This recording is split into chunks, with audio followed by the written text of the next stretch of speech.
Situated on a 500-acre estate, Glenstall Abbey is a Benedictine monastery beautifully located in East County Limerick, with streams, lakes and woodland paths surrounding it. Originally a castle, the monastery was built in the romantic Norman style by the Barrington family of Limerick.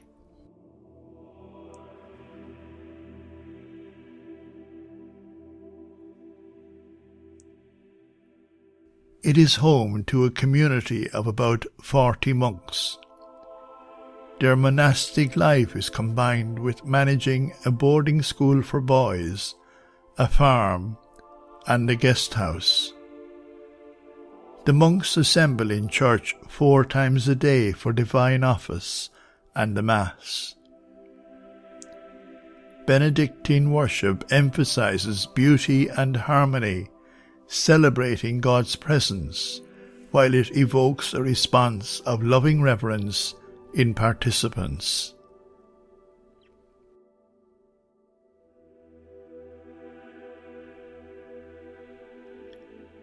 Matthew Barrington was responsible for engaging the architect William Bardwell to design and build Glenstall Castle as the Barrington family home. Work began on the building around 1835. His father, Joseph Barrington, is credited with building Barrington's Hospital in Limerick around 1830, but Matthew is credited as the driving force behind the project. In 1818 he had already built Barrington's Bridge over the River Mulcairn near Maru village, in order to access the family lands. He was remodelling the village with the intention of installing craftsmen there who would work on his future home. Some of these buildings remain in Maru to this day. The Barringtons left Limerick in 1925, partly due to economic circumstances, but also because Winnie Barrington, daughter of Sir Charles Barrington, was killed in the Coolboreen ambush in May 1921 at the young age of 23. She is buried close by in Abington churchyard. The castle was offered for sale by Sir Charles to the fledgling Free State government as a residence for the President, but was turned down in favour of the Vice-Regal Lodge in the Phoenix Park. Soon afterwards, the castle was purchased by the Benedictine order to establish a monastery and school for boys, now known as Glenstall Abbey School.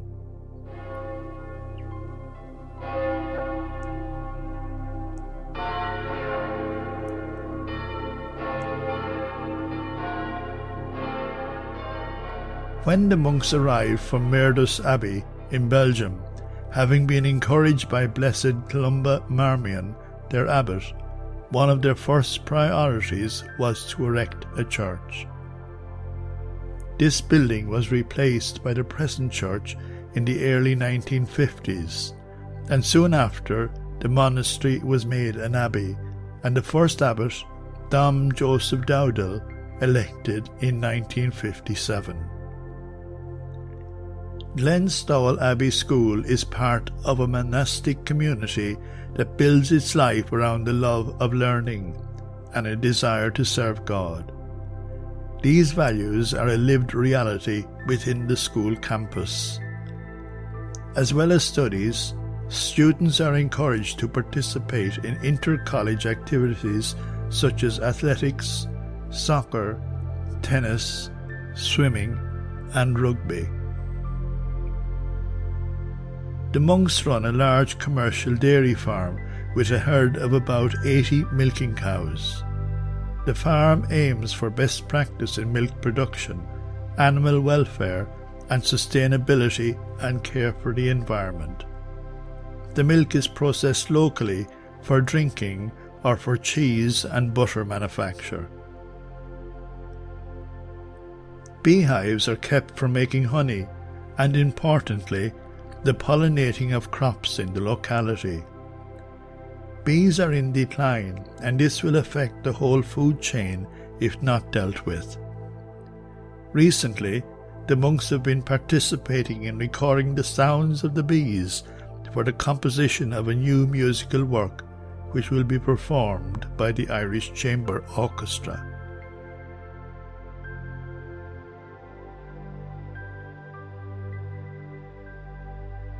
The Abbey grounds are host to a great variety of trees and flowers. A favourite of visitors is the 17th century Italian-style terraced wall garden with its abundance of fruit trees. It is now also host to a Bible garden where trees, flowers and shrubs mentioned in Scripture may be found. This was constructed in 1990 with the assistance of Nigel Hepper of Kew Gardens.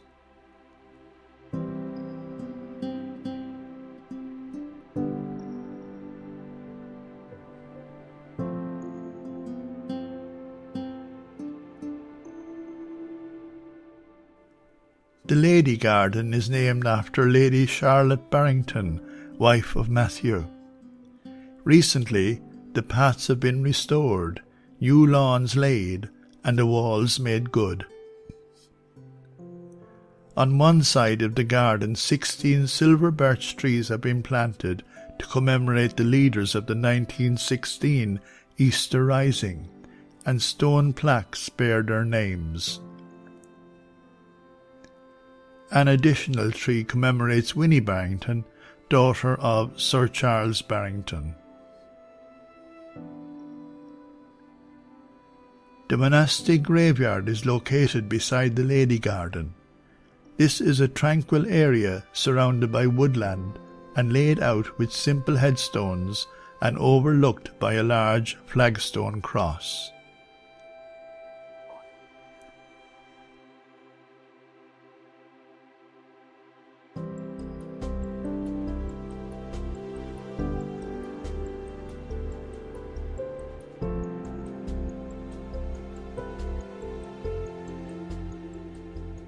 Amidst the wooded estate there is a guest house, where one is invited to spend a few days in personal reflection and prayer to refresh one's spirit.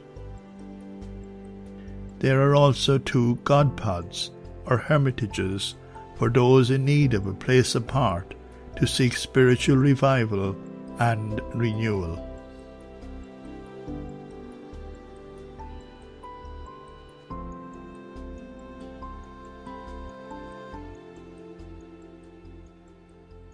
In the crypt of the church is a small Russo-Byzantine chapel which is home to a unique collection of Russian and Greek icons, which are beautifully displayed and lit for the visitor's appreciation. These were presented to the Glenstall monks in the 1950s by Sir Thomas Grattan Esmond, a member of the British Diplomatic Corps. In the 1970s, a Swiss woman, Joa Bolandes, had a vision in which she was shown the icons by St. Nicholas, patron saint of Russia. She sent family emissaries to Ireland to find the icons, and when found she encouraged the monks to put them on display. Among the icons is one of St. Nicholas, Bishop of Myra in Turkey. Another is Christ enthroned, believed to originate in the 18th century. The Russian icon, Mother of God, may also be seen, and the 18th century icon, Crucifixion, originating in Moscow. The most valuable icon in this unique collection of religious art is the Healing Christ. Among the collection is a metal cross said to have come from Mesopotamia, now Syria, where Christians have been driven from their lands which they occupied since the time of Christ.